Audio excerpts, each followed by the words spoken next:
ತಾಳ್ಮೆಯಿಂದಿರು, ನೀನು ಪಡುತ್ತಿರುವ ಕಷ್ಟಕ್ಕೆ ಒಳ್ಳೆಯ ದಿನ ಬಂದೇ ಬರುತ್ತದೆ.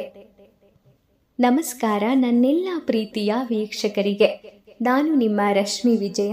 ವೀಕ್ಷಕರೇ, ನೀವು ಯಾವುದೇ ರೀತಿ ಸಮಸ್ಯೆ ಬಂದರೂ ಅದಕ್ಕೆ ಚಿಂತೆ ಮಾಡೋ ಅಗತ್ಯ ಯಾಕೆ? ಚಿಂತೆ ಮಾಡಿ ಸಮಯ ಹಾಳು ಮಾಡೋದು ಯಾಕೆ? ಯಾವುದೇ ಕಷ್ಟ ಬರಲಿ ಅದಕ್ಕೊಂದು ಎಕ್ಸ್ಪೈರಿ ಡೇಟ್ ಅನ್ನೋದು ಇರಲೇಬೇಕಲ್ವಾ? ಏನೇ ಆದರೂ ಸಮಯ ಅನ್ನೋದು ಎಲ್ಲದಕ್ಕೂ ಉತ್ತರ ಕೊಡತ್ತೆ ಅಲ್ವಾ? ಸಮಯ ಇರೋದು ಯಾಕೆ? ಹಳೆಯದನ್ನು ಮರೆಸಿ ಹೊಸದನ್ನು ತರೋದಕ್ಕೆ. ನಾವು ಹಳೆಯದನ್ನೇ ಹೊಸ ಸಮಯದಲ್ಲೂ ಯೋಚನೆ ಮಾಡ್ತಾ ಕೂತ್ರೆ ಏನು ಪ್ರಯೋಜನ?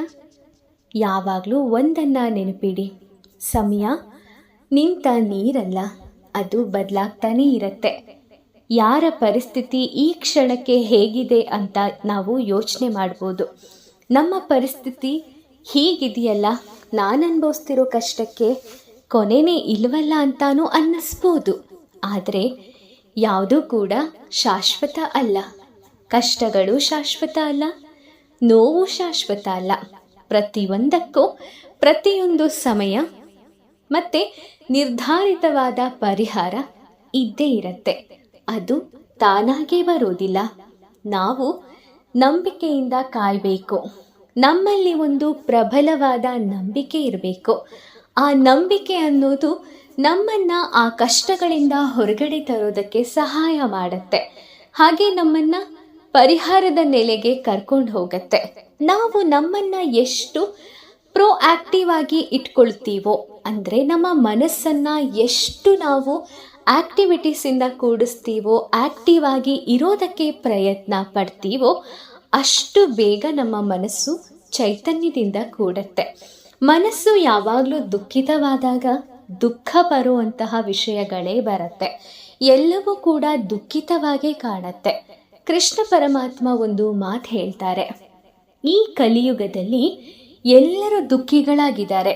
ಬೇರೆಯವರ ನೋವನ್ನು ನೋಡ್ತಾರೆ, ಬೇರೆಯವರ ಸಂಕಟವನ್ನು ನೋಡ್ತಾರೆ. ಇದೇ ಥರ ನನಗೂ ಇದೆ ಅನ್ಕೋತಾರೆ. ಅದ್ರ ಜೊತೆಗೆ ಒಂದು ತಪ್ಪು ಮಾಡ್ತಾರೆ. ಬೇರೆಯವರಿಗೆ ಇರುವಂತಹ ಸುಖ, ಶಾಂತಿ, ವೈಭೋಗವನ್ನು ನೋಡಿ ಹೊಟ್ಟೆ ಉರಿ ಪಡ್ತಾರೆ, ಹೊಟ್ಟೆ ಕಿಚ್ಚು ಪಟ್ಕೋತಾರೆ. ಆ ತಪ್ಪನ್ನು ಮಾಡಿದಾಗಲೇ ಮನುಷ್ಯನಲ್ಲಿ ಕಾಮ, ಕ್ರೋಧ, ಲೋಭ, ಮದ, ಮಾತ್ಸರ್ಯ ಎಲ್ಲವೂ ಉತ್ಪತ್ತಿಯಾಗತ್ತೆ. ಅಲ್ಲಿ ಉಂಟಾದಂತಹ ಎಲ್ಲವೂ ಮನುಷ್ಯನಲ್ಲಿ ದುಃಖವನ್ನು ತುಂಬತ್ತೆ. ಇಲ್ಲಿ ಎಲ್ಲರೂ ಒಂದು ರೀತಿ ದುಃಖಿಗಳೇ.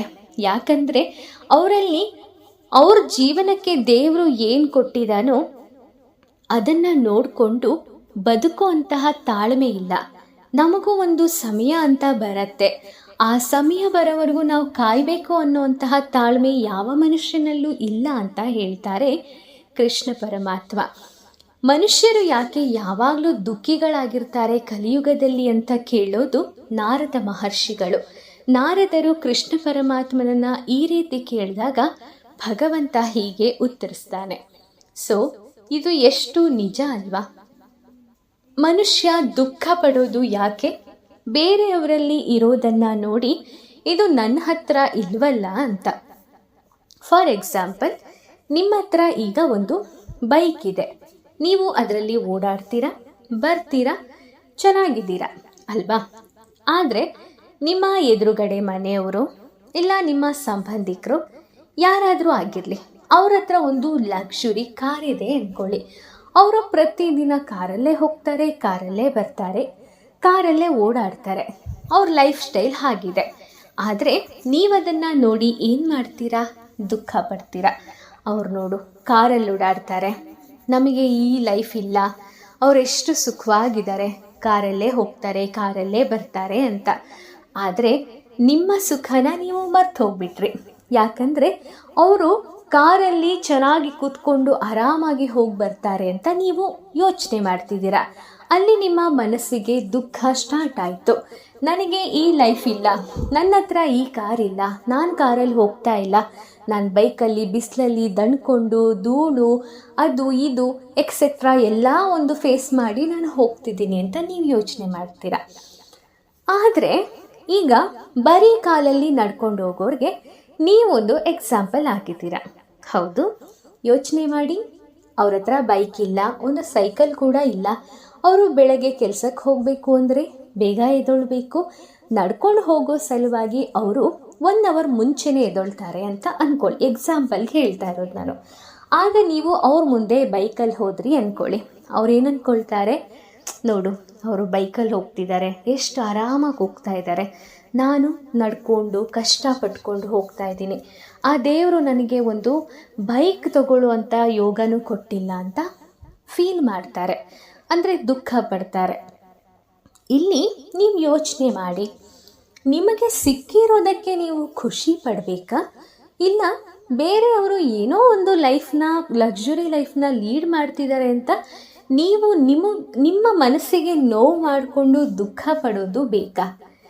ನಾವು ನಮಗಿಂತ ಕೆಳಗಿರೋರು ಹೇಗಿದ್ದಾರೆ ಅನ್ನೋದನ್ನು ನೋಡಿದಾಗ ಮಾತ್ರ ನಮಗೆ ಅರ್ಥ ಆಗುತ್ತೆ ನಮ್ಮ ಜೀವನ ಎಷ್ಟು ಚೆನ್ನಾಗಿದೆ, ದೇವರು ನಮಗೆ ಏನು ಕೊಟ್ಟಿದ್ದಾನೆ, ದೇವರು ನಮ್ಮನ್ನು ಎಷ್ಟು ಚೆನ್ನಾಗಿ ಇಟ್ಟಿದ್ದಾನೆ ಅನ್ನೋದು. ಪ್ರತಿಯೊಬ್ಬರಿಗೂ ಒಂದಲ್ಲ ಒಂದು ದುಃಖ, ಟೆನ್ಷನ್, ಸಮಸ್ಯೆ ಅನ್ನೋದು ಇದ್ದೇ ಇರುತ್ತೆ. ಅದು ಕಾಮನ್. ಯಾಕಂದರೆ ಮನುಷ್ಯ ಅಂತ ಹುಟ್ಟಿದ ಮೇಲೆ ಇದೆಲ್ಲ ಇರುತ್ತಲ್ವ.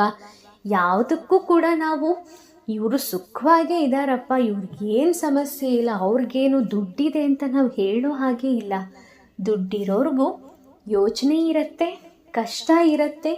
ಆದರೆ ಅದು ನಮಗಿರುವಂತಹ ಕಷ್ಟ ಅಲ್ಲ. ದುಡ್ಡು ಕೋಟಿ ಕೋಟಿ ಇರ್ಬೋದು, ಆದರೆ ಅವ್ರಿಗೆ ದೇವರು ಏನೋ ಕಷ್ಟ ಕೊಟ್ಟಿರ್ತಾನೆ. ಅದು ಅವರ ಕರ್ಮ ಫಲ. ಅವ್ರು ಏನು ಕರ್ಮ ಮಾಡಿರ್ತಾರೋ ಅದಕ್ಕೆ ತಕ್ಕನಾದದ್ದನ್ನು ಭಗವಂತ ಅವ್ರಿಗೆ ಕೊಟ್ಟಿರ್ತಾನೆ. ಸೊ ನಾವೇನು ಮಾಡಿರ್ತೀವೋ ನಮಗೆ ತಕ್ಕನಾದ ಫಲವನ್ನು ದೇವರು ನಮಗೆ ಕೊಟ್ಟಿರ್ತಾನೆ. ಇಷ್ಟೇ ಲೈಫ್. ಅವರವರ ಜೀವನಕ್ಕೆ ಏನು ಬೇಕೋ ಅದನ್ನು ದೇವರು ಕೊಟ್ಟಿರ್ತಾನೆ. ನಾವು ಅದರಲ್ಲಿ ತಪ್ಪನ್ನು ಹುಡುಕೋದನ್ನು ಬಿಡಬೇಕು, ಅದರಲ್ಲಿ ಇರೋ ಒಳ್ಳೆಯದನ್ನು ಹುಡುಕಬೇಕು. ಪ್ರತಿಯೊಂದರಲ್ಲೂ ನಾವು ಒಳ್ಳೆಯದನ್ನೇ ಹುಡುಕ್ತಾ ಹೋದಾಗ ನಮಗೆ ಈ ಜಗತ್ತು ಯಾವುದರಲ್ಲೂ ಕೂಡ ಕಮ್ಮಿ ಇಲ್ಲ ಅನಿಸುತ್ತೆ. ಇಲ್ಲೇನು ಕೆಟ್ಟದ್ದಿಲ್ವೇ ಇಲ್ವಲ್ಲ ಅನಿಸುತ್ತೆ. ಒಂದು ವೇಳೆ ನಾವು ಪ್ರತಿಯೊಂದರಲ್ಲೂ ಕೆಟ್ಟದ್ದನ್ನೇ ಹುಡ್ಕೊಂಡು ಹೋದರೆ ಎಲ್ಲವೂ ಕೂಡ ಕೆಟ್ಟದ್ದಾಗೇ ಕಾಣಿಸುತ್ತೆ. ಸೊ ನಾವು ಯಾವ ರೀತಿ ಯೋಚಿಸ್ತೀವೋ ಹಾಗೇನೇ ನಿಂತಿದೆ ಈ ಜಗತ್ತು ನಮ್ಮ ಆಲೋಚನೆಯ ಮೇಲೆ ನಿಂತಿರೋದು. ನಾವು ಹೇಗೆ ಯೋಚಿಸ್ತೀವೋ ಹಾಗೆ ಜಗತ್ತು ನಡೆಯುತ್ತೆ. ಇವತ್ತು ನೀವು ಬೆಳಗ್ಗೆ ಬೇಗ ಎದ್ದೇಳ್ತೀರ, ನಿಮಗೆ ಏನೋ ಒಂದು ಮನಸ್ಸಲ್ಲಿ ನಾನಿವತ್ತು ದೇವಸ್ಥಾನಕ್ಕೆ ಹೋಗಬೇಕಪ್ಪ, ಹೋಗಿ ಒಂದು ನಮಸ್ಕಾರ ಮಾಡಿ ದೇವ್ರಿಗೆ ಭಕ್ತಿಯಿಂದ ಅಲ್ಲಿ ಸ್ವಲ್ಪ ಹೊತ್ತು ಇದ್ದು ಕಾಲ ಕಳೆದು ಬರಬೇಕು ಅಂತ ಅಂದ್ಕೋತೀರ. ಹೋಗ್ತೀರಾ, ದೇವಸ್ಥಾನಕ್ಕೆ ಹೋಗಿ ಬರ್ತೀರಾ. ದೇವಸ್ಥಾನಕ್ಕೆ ಹೋದಾಗ ನಿಮ್ಮ ಮನಸ್ಸಿಗೆ ಆಗತ್ತಲ್ಲ ಒಂದು ನೆಮ್ಮದಿ, ಅಲ್ಲಿ ಸಿಗೋ ಶಾಂತಿ ಎಷ್ಟು ದುಡ್ಡು ಕೊಟ್ಟರು ಸಿಗಲ್ಲ ಅಲ್ವಾ? ಎಷ್ಟೇ ದುಡ್ಡು ಕೊಡಿ, ದೇವಸ್ಥಾನದಲ್ಲಿ ಇರುವಂತಹ ಫೀಲ್, ದೇವಸ್ಥಾನದಲ್ಲಿ ಆಗುವಂತಹ ಒಂದು ತೃಪ್ತಿಯ ಮನೋಭಾವ ನಿಮಗೆ ಬೇರೆ ಎಲ್ಲಾದರೂ ಸಿಗತ್ತಾ? ಇಲ್ಲ. ಹಾಗೆಯೇ ಆಯಾ ಸ್ಥಳಗಳಿಗೆ ಅದರದ್ದೇ ಆದ ಮಹತ್ವ, ಗೌರವ, ವ್ಯಾಲ್ಯೂ ಇರುತ್ತೆ. ಅದನ್ನು ನಾವು ಗೌರವಿಸೋಣ. ನಮಗೆ ಏನು ಬೇಕೋ ಅದನ್ನು ಪಡ್ಕೊಳ್ಳೋದಕ್ಕೆ ನಾವೇ ಪ್ರಯತ್ನ ಪಡಬೇಕಲ್ವಾ? ನಾವು ನಮಗೆ ಸಿಕ್ಕಿರೋ ಟೈಮನ್ನು ವ್ಯರ್ಥವಾಗಿ ಯಾವುದೋ ಒಂದು ಸಮಸ್ಯೆ ಬಗ್ಗೆ ಯೋಚಿಸ್ತಾ, ಚಿಂತಿಸ್ತಾ, ಅಳುತ್ತಾ ನಾವು ಜೀವನ ಮಾಡಿದ್ರೆ ನಮಗೇನು ಸಿಕ್ತು, ಏನು ಸಿಗತ್ತೆ? ಅದಕ್ಕೆ ಹೇಳೋದು, ಯಾವಾಗಲೂ ನಾವು ನಮ್ಮಲ್ಲಿ ಒಂದು ಧ್ಯೇಯತೆಯನ್ನು ಇಟ್ಕೋಬೇಕು. ನಾವು ಈ ಜಗತ್ತಿಗೆ ಬಂದಿರೋದು ಯಾಕೆ? ಆಧ್ಯಾತ್ಮಿಕವಾಗಿ ಬದುಕೋದಕ್ಕೆ. ದೇವರು ನಮ್ಮನ್ನು ಇಲ್ಲಿ ಸೃಷ್ಟಿ ಮಾಡಿರೋದು, ನನ್ನ ಭಕ್ತ ನನ್ನನ್ನು ಎಷ್ಟು ನೆನೆಸ್ಕೋತಾನೆ, ಎಷ್ಟು ಅವನು ನನ್ನನ್ನು ಆರಾಧಿಸ್ತಾನೆ. ಇಲ್ಲಿಂದ ನನ್ನ ಕನೆಕ್ಷನ್ ಕಳ್ಕೊಂಡ ಮೇಲೆ, ಅಂದರೆ ನಾವು ಬಂದಿರುವಂತಹ ಒಂದು ಪರಮಾತ್ಮನ ಕೇಂದ್ರದಿಂದ ಇಲ್ಲಿಗೆ ಬಂದ ಮೇಲೆ, ನನ್ನ ಕನೆಕ್ಷನನ್ನು ಕಳ್ಕೊಂಡ ಮೇಲೆ ಅವನು ನನ್ನನ್ನು ಎಷ್ಟು ಮರ್ತಿರ್ತಾನೆ, ಎಷ್ಟು ನೆನಪು ಮಾಡ್ಕೋತಾನೆ ಅನ್ನೋದನ್ನು ಪರೀಕ್ಷೆ ಮಾಡೋದಕ್ಕೆ ಭಗವಂತ ನಮ್ಮನ್ನು ಈ ಭೂಮಿಗೆ ಕಳಿಸಿರ್ತಾನೆ. ನಾವು ಅದನ್ನು ಸಂಪೂರ್ಣವಾಗಿ ಮರ್ತು ಹೋಗಿರ್ತೀವಿ. ಹಾಗೆ ಮರ್ತುಬಿಟ್ಟು ಮತ್ತೆ ಇದೇ ಲೌಕಿಕ ಜೀವನನೇ ಶಾಶ್ವತ ಅಂದ್ಕೊಂಡು ಬದುಕ್ತೀವಿ. ಆದರೆ ಇದೆಲ್ಲ ಶಾಶ್ವತ. ನಮ್ಮ ಪರಂಧಾಮ, ಕೃಷ್ಣ ಪರಮಾತ್ಮನ ಪರಂಧಾಮ ಬೃಂದಾವನ ಅನ್ನೋದೇ ಶಾಶ್ವತ. ನಾವು ಅಲ್ಲಿಗೆ ತಲುಪಬೇಕು ಅಂದರೆ ಇಲ್ಲಿ ನಾವು ಆ ಸಾಧನೆಯನ್ನು ಮಾಡಬೇಕು. ದೇವರನ್ನು ಪ್ರತಿ ಕ್ಷಣ ನೆನೀಬೇಕು, ದೇವರನ್ನು ಪ್ರತಿ ಕ್ಷಣ ಸ್ಮರಣೆ ಮಾಡಬೇಕು. ಈ ರೀತಿ ಮಾಡಿದಾಗ ಮಾತ್ರ ನಾವು ಭಗವಂತನೊಂದಿಗೆ ಕನೆಕ್ಟಿವಿಟಿ ಆಗಿ ಇರೋದಕ್ಕೆ ಸಾಧ್ಯ. ಹೇಗೆ ಇಂಟರ್ನೆಟ್ ಆನ್ ಮಾಡಿದ ತಕ್ಷಣ ನಮಗೆ ನೋಟಿಫಿಕೇಷನ್ ಮೆಸೇಜ್ ಎಲ್ಲ ಬರೋಕ್ಕೆ ಶುರುವಾಗತ್ತೋ, ಹಾಗೆ ನಾವು ಎಷ್ಟು ದೇವರನ್ನು ಸ್ಮರಿಸ್ತೀವೋ ಅಷ್ಟೇ ಸ್ಪೀಡಾಗಿ ದೇವರು ನಮಗೆ ಏನು ಬೇಕೋ ಅದನ್ನು ಕೊಡೋದಕ್ಕೆ ಪ್ರಾರಂಭಿಸ್ತಾನೆ. ಸೊ ಇವತ್ತಿಂದಾನೇ ಶುರು ಮಾಡಿ, ಇಲ್ಲ ಇವತ್ತಿಂದ ಅಲ್ಲ, ಈ ಕ್ಷಣದಿಂದಾನೇ ಶುರು ಮಾಡಿ ದೇವರ ಜೊತೆಗೆ ನಿಮ್ಮ ಕನೆಕ್ಟಿವಿಟಿಯನ್ನು, ನೀವೆಷ್ಟು ದೇವರನ್ನು ಪ್ರಾರ್ಥಿಸ್ತೀರೋ, ನೀವೆಷ್ಟು ದೇವರನ್ನು ನೆನಪು ಮಾಡ್ತೀರೋ ಅಷ್ಟೇ ಬೇಗ ಭಗವಂತ ನಿಮ್ಮ ಕಡೆಗೆ ಒಲಿದು ಬರ್ತಾನೆ. ಇಷ್ಟನ್ನು ಹೇಳೋಕ್ಕೆ ನಾನು ಇಷ್ಟಪಡ್ತೀನಿ. ವೀಕ್ಷಕರೇ, ಈ ಅದ್ಭುತವಾದ ಒಂದು ಮೋಟಿವೇಶನ್ ಸ್ಪೀಚ್ ನಿಮ್ಮೆಲ್ರಿಗೂ ಇಷ್ಟ ಆಗಿದೆ ಅಂತ ನಾನು ಅಂದ್ಕೊಳ್ತೀನಿ. ಈ ವಿಡಿಯೋ ಇಷ್ಟ ಆಗಿದ್ದರೆ ಲೈಕ್ ಮಾಡಿ, ಶೇರ್ ಮಾಡಿ, ಹಾಗೆ ನಿಮ್ಮ ಅನಿಸಿಕೆ ಏನಾದರೂ ಇದ್ದರೆ ಅದನ್ನು ತಪ್ಪದೇ ಕಮೆಂಟ್ ಮೂಲಕ ಬರೆದು ತಿಳಿಸಿ. ಮುಂದಿನ ವಿಡಿಯೋದಲ್ಲಿ ಇನ್ನೊಂದು ಇಂಟ್ರೆಸ್ಟಿಂಗ್ ವಿಚಾರದೊಂದಿಗೆ, ಮೋಟಿವೇಶನ್ ಸ್ಪೀಚ್ನೊಂದಿಗೆ ಮತ್ತೆ ನಾನು ನಿಮ್ಮನ್ನು ಭೇಟಿ ಮಾಡ್ತೀನಿ. ಓಂ ಶ್ರೀ ಕೃಷ್ಣಾಯ ನಮಃ. ಆ ಕೃಷ್ಣ ಪರಮಾತ್ಮ ನಿಮಗೆಲ್ಲರಿಗೂ ಒಳ್ಳೆಯದನ್ನು ಮಾಡಲಿ. ಧನ್ಯವಾದಗಳು.